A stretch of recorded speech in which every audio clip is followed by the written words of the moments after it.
السلام عليكم ورحمة الله وبركاته. اللهم صل على سيدنا محمد. حياكم الله متابعين قناة المشاريع الصغيرة. إخواني، طبعا والله قدمت على هذا المشروع وكنت صغرت المشروع مشان النجاح، فالحمد لله وفقنا الله عز وجل ونجحنا بهذا المشروع. طبعا واغلب الاخوه يعني يريدون انه كنا مصورين الحلقات كلياتها، حلقات اللي اشتغلنا بها المرحله الاولى والمرحله الثانيه في فيديوهات موجوده على اليوتيوب، فيديوهات قصيره فموجوده بالقناه. اخواني حتى مساله اول ما نزلنا نصوص اول يوم وبعد اسبوع وكله صورناه، فلنحافظ على مجننا لازم يكون التهويه والنظافه موجوده.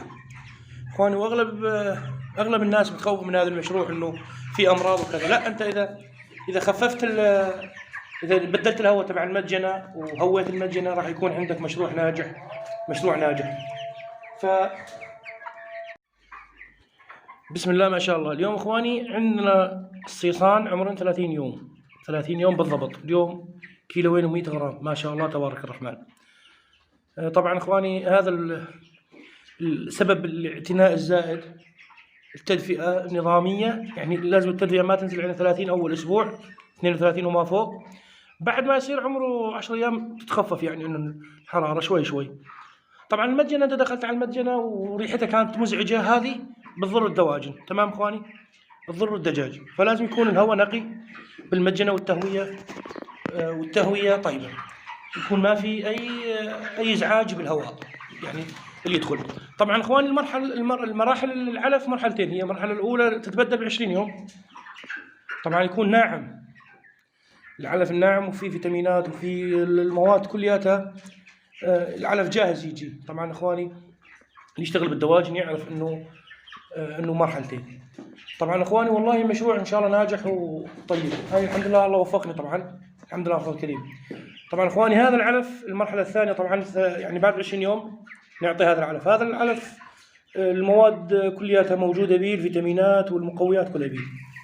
طبعا امور جيده والله الحمد لله كريم. وبالاضافه بعد ال 25 يوم نعطيه منشط او فيتامينات كافيه. طبعا هذا الدواء هذا مو اعلان ولكن تنفيذ ايش اهل المشاريع الصغيره، الدواجن، اللاحم، طبعا الفروج اللاحم.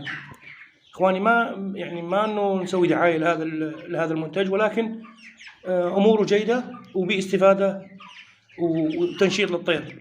طبعا اخواني هو كل 100 طير بده مشربيه ومعلف، واذا عندك امكانيه ازود ما في مشكله ان شاء الله. والتدفئه حياكم الله. طبعا اخواني نتمنى منكم دعمنا بهذه القناه، لانه ان شاء الله باذن الله راح نصور لكم المشاريع اول باول، واي استفسار اي معلومه احنا جاهزين نقدمها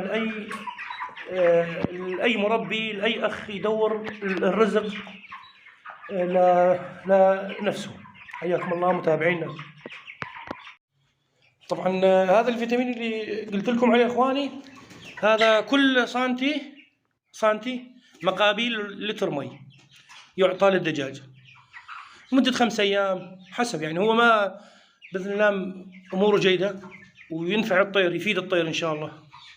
نتمنى الرزق للجميع يا اخواني، الله يبارك فيكم. حياكم الله وبياكم، الرزق للجميع ان شاء الله، بالتوفيق.